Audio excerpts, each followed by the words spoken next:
Northern Gulf is bringing you some of Australia's most interesting minds right to your kitchen table with our Croaker Conversation series. Welcome to another edition of Croaker Conversations. My name's Sally Fields. I'm the Intensive Agricultural Officer and Agronomist at Northern Gulf Resource Management Group. Today we are interviewing David Lange from AusCrimper. Hi David, how are you doing today? Very good, thanks Sally. It's a nice shiny day here in southern Queensland.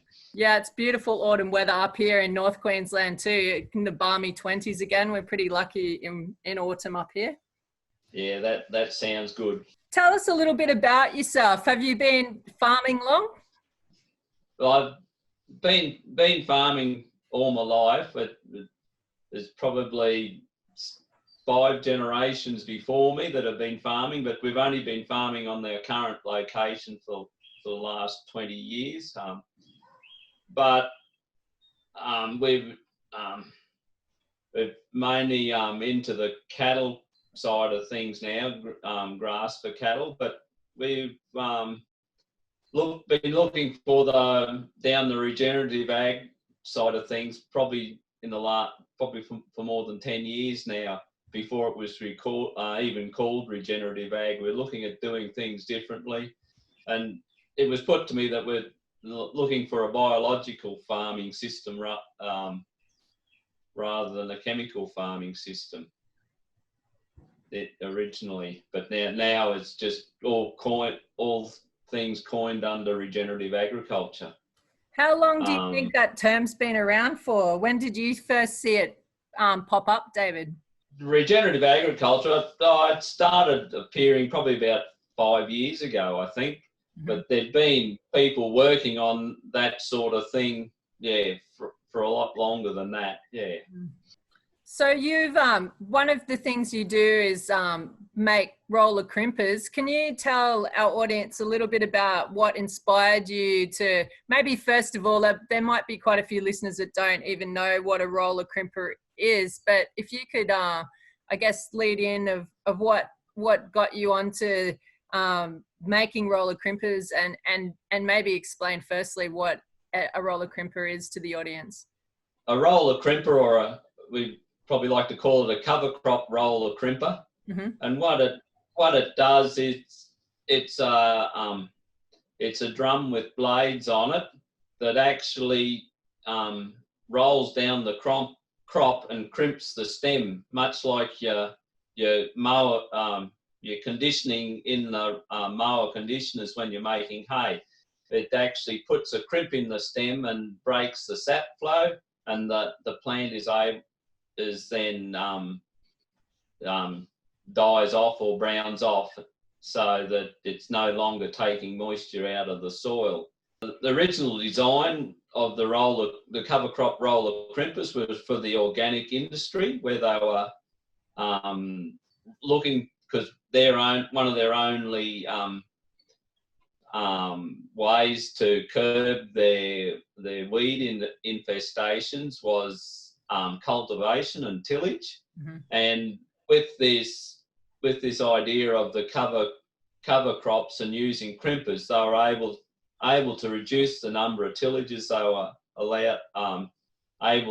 had to do to maintain a clean fallow, and then they were planting directly into the crimped cover crop, and so that would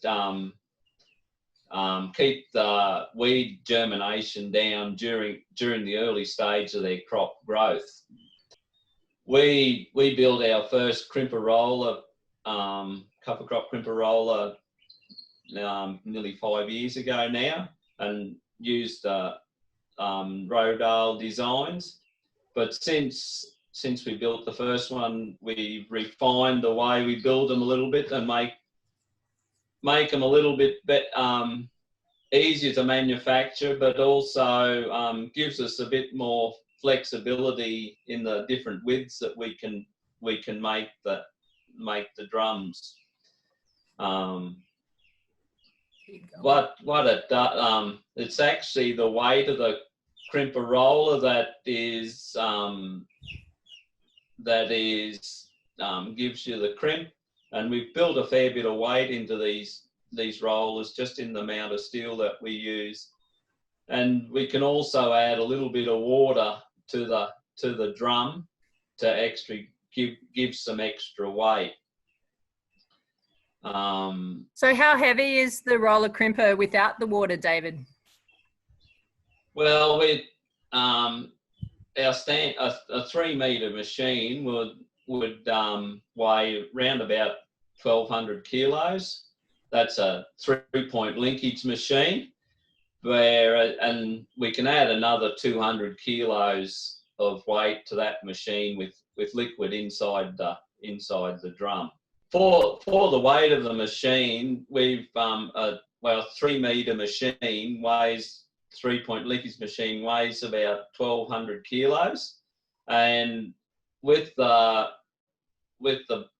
drum we can add about an extra 200 kilos of weight into that drum. So you're getting a weight of about 400 kilos pushing down per metre of machine. And do you that find that the weight really makes a difference of the difference between putting water in the crimper and not water in the crimper?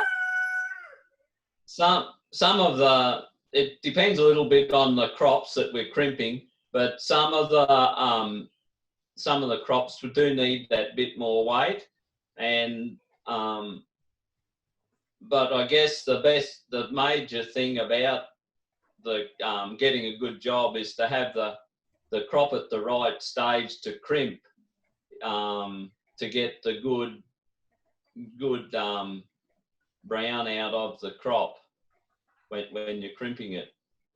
It is fairly critical, the timing of the crimping operation, so that you get the plant at the right stage of growth, that it'll die after you've crimped it. Do you find that's about the same stage for all plants, like that coming out of vegetation and early reproduction, or when would you say, or it does change depending on species? It's all at the same stage when it's coming out of the when it's going into the reproductive stage is when you need to crimp. But with different plants, that stage occurs at different stages in their life. Like some plants, it might only be 60 days, where others will be 80 or 90 days. So that's one of the things that you need to remember when you're selecting your cover crop species. If you want a really high brown out, you probably need to select the species that are all mature at about the same time. And so just to give viewers an idea, say we're coming into winter at the moment, how would a winter mix look that would be maturing around the same time that you could plant, say, in the next couple of weeks, like coming into July, and then if you wanted to crimp it before you planted a spring cash crop, like how would that look? One thing I'd be certainly looking at would be cereal rye, because it provides a very, very dense cover, and also it crimps really well. It has very good results with the crimping. But other things that we'd add into there would be oats, barley, and barley, even wheat. Another one would be canary, and then we'd put in some legumes like a vetch or vetches, and even lupins and fava beans are another option. As well as you can add in some brassicas, and a popular one that we like to use is the tillage radish, because it busts open the plough pans underneath in the soil with its huge taproot. And another one, if you're in a climate, it would be buckwheat. It's another possibility to add in, because the different all the different species in your cover crop, they encourage different microbes in your soil, and 2 and 2 doesn't always make 4. Sometimes it could be 6 or 8, depending how things work together, because you've got 2 microbes together, and all of a sudden they'll encourage the third one to come along, because he can survive because those other two are there. But that's the one thing good about one big plus for the cover crop system and the crimper rollers, is that you're encouraging your soil microorganisms or organisms in your soil, and that's creating life in the soil and helping your soil with its nutrition aspects, and then your cash crop will grow better. So just explain to viewers, I kind of look at the roller crimper as the other end of the spectrum, as the plow. So you've got an implement that doesn't have a motor, that's pushed along by the tractor, and that's crimping the cover crop. And really, the reason I sort of think of it on the other end of the spectrum is that it's allowing you to terminate a cover crop without disturbing the soil. Could you talk a little bit about that? Well, yeah. Well, one thing, when you're terminating with a crimper roller, you're actually leaving all the mulch on top of the soil, and in summertime that's like a sunscreen for your soil, or a shade cloth that will keep your soil much cooler. And in the winter time, that same cover crop, when it's terminated on the soil, it'll actually keep the soil warmer, so that the microbes can still be active, because the soil's warmer and there's moisture there. The other thing about when you terminate it down on the ground, it's providing cover that suppresses your weed growth, and that's taking away your reliance on chemicals for weed control, or tillage for weed control. It's probably a well-known fact that one of the biggest destroyers of soil is tillage, and if we can take some of our tillage passes out of the system, our soils will benefit. So your motivation for starting to build them, was it because you could only source one internationally, so you thought you better get on to work out how to making them, or how did that go for you?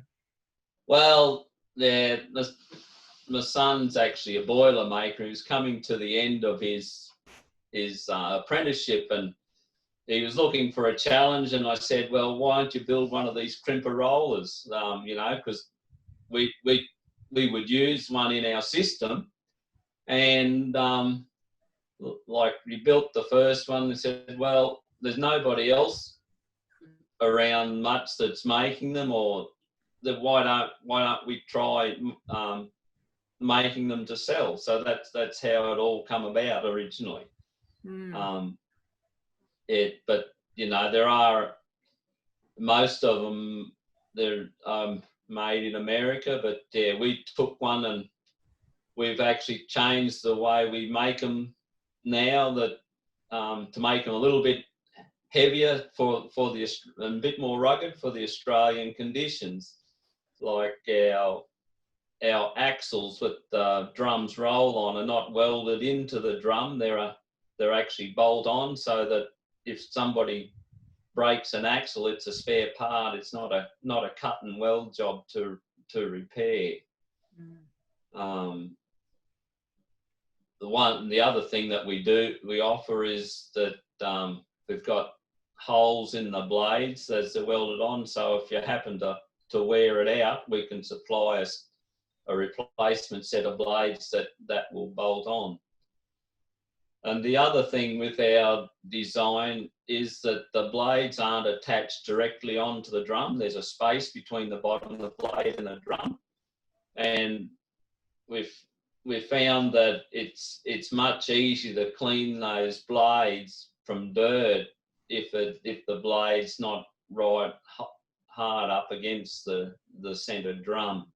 And we found down here with the heavy soils, and even if the soil's dry, you've got the moisture from the crimp crop is actually puts a little bit of moisture onto the blades, and then you can that bit of moisture, if it comes in contact with the bare soil, it picks up a bit of dirt, and yeah, after a while it just keeps adding, and you need to clean it off at times. So viewers might not be aware, but through the Healthy Farming Futures program, I've purchased a Roller Crimper as a first implement in our machinery library. So we've had this crimper out a couple of weekends ago and got some drone footage. So we'll show you some of that now. This is up at Brandon Marty's farm, and it was a 9-species cover crop that we planted early January. It's definitely way past its prime. We just left the strip once it got terminated just by slashing and disking, which is the traditional way, or one of the ways that that you can terminate a cover crop. And so we left a few runs because we knew the Roller Crimper was coming up. So this is Bruno going over what was remaining of that cover crop. And so what we've got planned, I'm currently getting some seed ordered, and we'll put in a bit of a cereal based cover crop with some legumes in it as well, because we're planning on having David up. We're looking at getting him up early September. Just we'll time it in around when that cover crop goes in, and a really good time to terminate it. And we'll have a field day to demonstrate the Roller Crimper and have David on site to answer any questions that interested people that come along might have that day. Yeah, so that's we're really looking forward to having you up here, David, when that comes about. No, that'd be very good to see. Yeah, to see the results and show people how well the crimper rollers can terminate the cover crops. Yeah, it's just amazing the amount of moisture that layer of mulch can save people, and how far that takes, the amount of water that you can save. Has there been any research done, like through that Rodell Institute in the States? Have they actually got any figures on the moisture saving quantities, or it's just really something that you observe when you're in there and looking at crops that have been terminated, and I guess like how well the cash crop does that's growing out of that cover crop mat? Most of the information I see is anecdotal at the moment. Mm-hmm. We have been working with the Sydney University with their more Narrabri research farm, and they've implemented a program where they're doing a lot of these measurements so that we can say exactly how much moisture. But I do know of one situation where a vegetable farmer has actually cut down or halved his irrigation because he's using cover crops, and that's the benefit of the cover crop for his system. Like, instead of irrigating twice a week, he's only irrigating once a week now. So that's a huge saving in water and electricity and costs. So yeah. And was that particular farmer you're talking about, did he used to farm under plastic, do you know, before he went into cover crops and planting vegetables into the cover crop? This wasn't under plastic. It was mainly in sweet corn. Oh yeah, okay. So yeah. So no, they were using overhead sprinklers. Mm-hmm. So yeah, it was just amazing. Yeah, it's just huge, the amount of moisture you're saving if that can be repeated. Yeah, I'd like to see a shift up here. There's quite a bit of plastic used with the cucurbits, and moving to a system where the growers could have a multi-species cover crop and then crimp it and then move to overhead irrigation and plant the cucurbits directly into the cover crop. I think it would be really nice to see it shift to that kind of system. I think that's an excellent start with the cucurbits. Like, you're getting your weed control from your cover crop, as well as all the moisture retention. You haven't got bare soil there that's exposed to the elements. So yeah, I believe it'll be the crimper roller will fit very well into that, to establishing a new system for those growers. No, it'd be good to see. Well, that's probably all we've got time for today. Did you have anything you'd like to add to finish up, David? Well, I'm looking forward to coming up to North Queensland to see show you how well it can work, and also just a fact from our part of our logo is AusCrimper, helping your land work for you. So, you know, the idea of the crimper roll is helping your soil work for you. Great, that sounds awesome. Thank you so much for your time, David, and we'll see you in the springtime, hey? Thanks very much, Sally. Okay, have a good day.